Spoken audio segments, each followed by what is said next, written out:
since we're talking about animation, and since I mentioned Absolute Batman, we're actually going to segue to our next topic real quick. And that's going to be DC Studios and Warner Brothers Animation unveils Absolute Batman, Joker Laugh Riot series, Crypto in the works, as Peter Safran touches down at Annecy. We're going to ignore most of that. The thing we care about the most right now is Absolute Batman. Crypto's important too because of what we lost because we didn't get Crypto, because we're getting Crypto. Apparently they were supposed to do a Kingdom Come animated movie.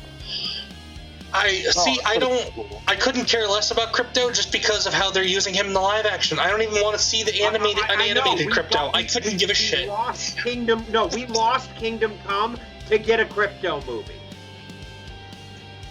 Yeah, pretty much. But the thing is, like, Absolute Batman they're coming into what, issue 22, I think is the next one? 22, so, like, and Barbara Gordon, Batgirl gets introduced in 24. In 24, yeah. But, like, this is a title that is less than 2 years old, and it's already getting an animated series.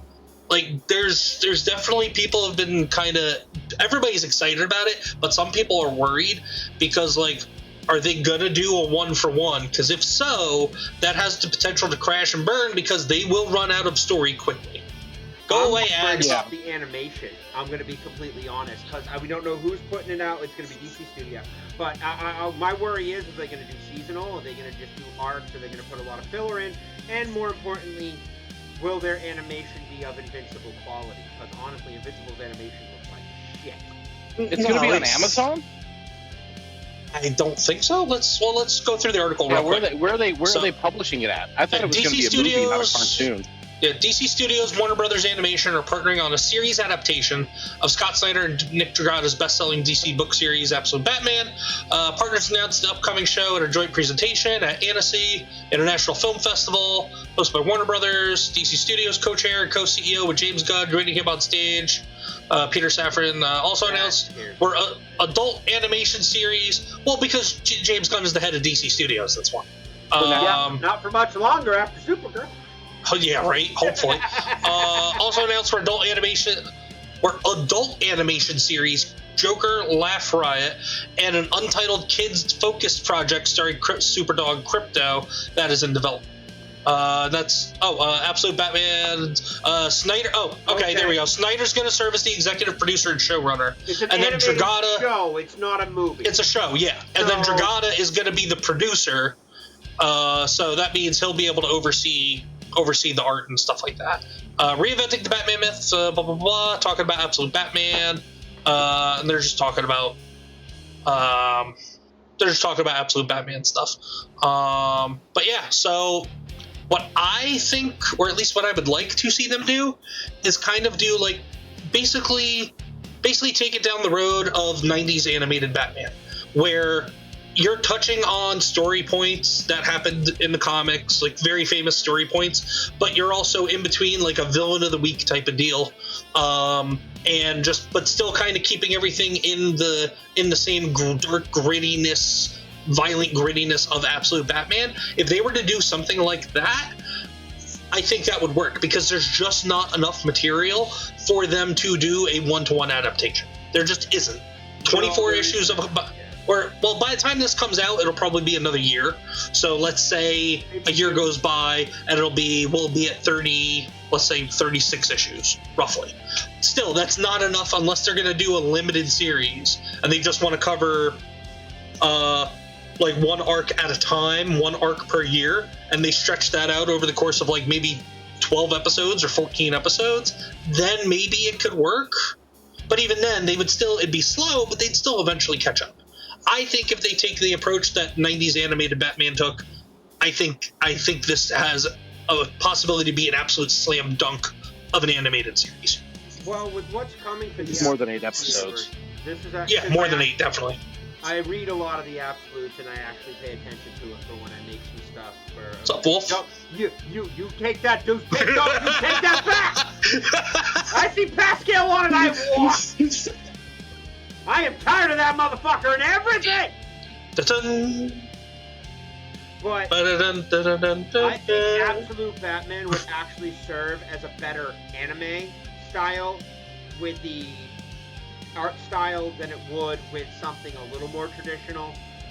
Also, with what's coming for Absolutes, I think they're gonna hold. They're probably gonna work on it, but they want to pump through more titles.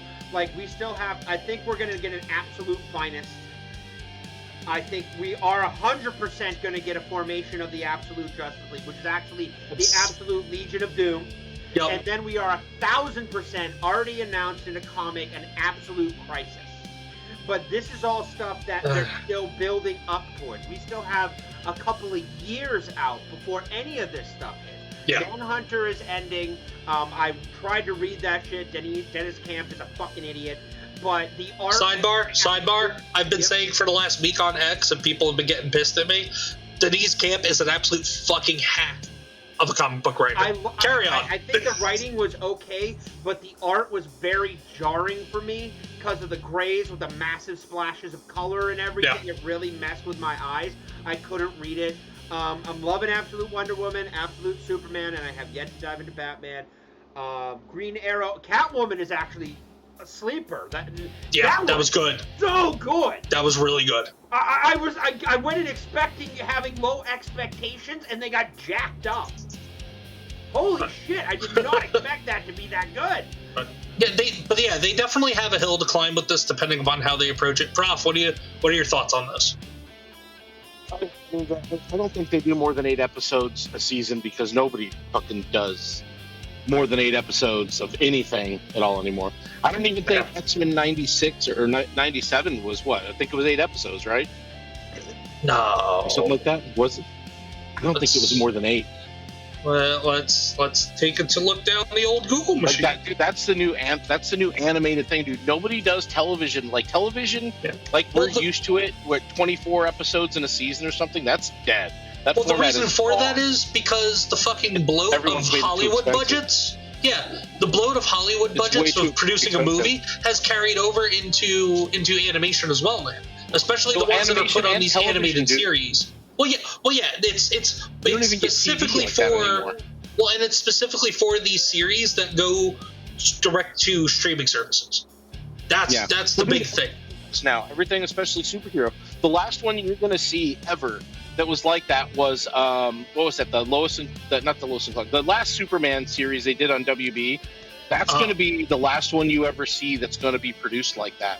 Even producing it in Canada now doesn't make it cheap enough for them to bother producing a full 26 episode season anymore. It's dead. Nobody's watching broadcast television. Everything's on streaming. And Marvel set the bar so high for how much they're willing to burn in a parking lot for no reason, sacks and sacks of cash on terrible television, that no other streaming service is even coming close to being able to produce something with a reasonable season count. Like 12 episodes is now what you get a year, period. The industry needs to crash and burn for it to reset. No, the industry is going to crash and burn because AI is going to replace all of these people. We no longer care about actors, so we don't need them in films. We just need LLMs to drop voices in for us.